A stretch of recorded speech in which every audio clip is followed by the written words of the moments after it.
I'm Caitlin Coombs with Energeticcity.ca, and welcome to Council Corner, powered by the City of Fort St. John. Today we're talking to Councillor MacDougall, was it? Okay. About items discussed in the Fort St. John Council meeting on July 22nd, 2024. How are you doing today? I'm great, thanks. How are you? I'm doing very well, thank you. So this council meeting, there was a report brought up about the 2024 property taxes. Yes. And in that, it said that more taxes were collected this year than in 2023. What methods kind of helped that happen this year? So the report was stating that by a certain date, we have a higher percentage that has been collected than at the same time as last year. So we're in the high 80% for property taxes collected, which is fantastic. We like to see that folks are getting out and paying by the deadline so they don't incur any extra fees. But certainly there are several ways to pay. You can come into to City Hall here. You can pay online through online banking or through the My City Hall portal, or of course you can mail it in. Oh, wonderful. And what projects will the city be hoping to complete in the next year with the taxes that are collected? So property taxes actually pay for our operations budget. So that's the day-to-day stuff we do. Our staff going out and maintaining parks, our road crew clearing snow, or other just day-to-day operations in our rec facilities and throughout the community. Capital projects are done under a capital budget.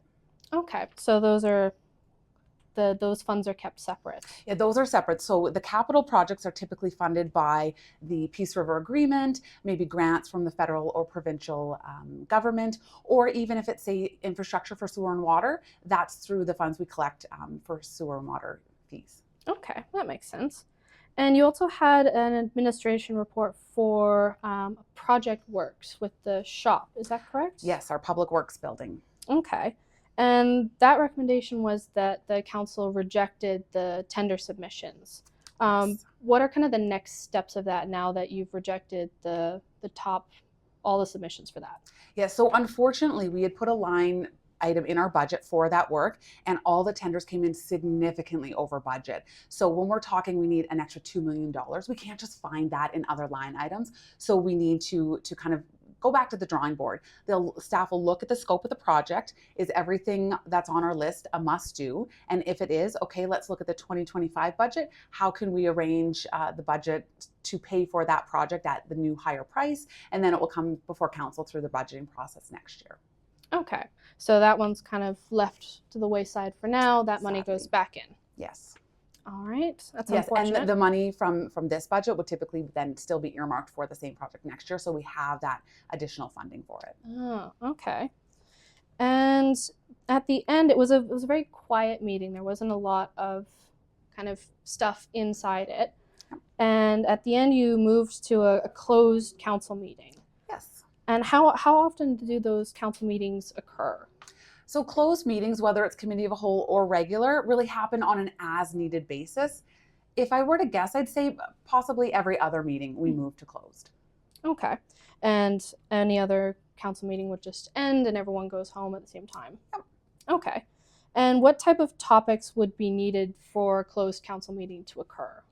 There is actually a huge list of topics so we don't move to a closed or stay in an open based on what we think or we feel. It is laid out in the community charter. Okay. So section 90 gives an entire list of everything that needs to be held and closed.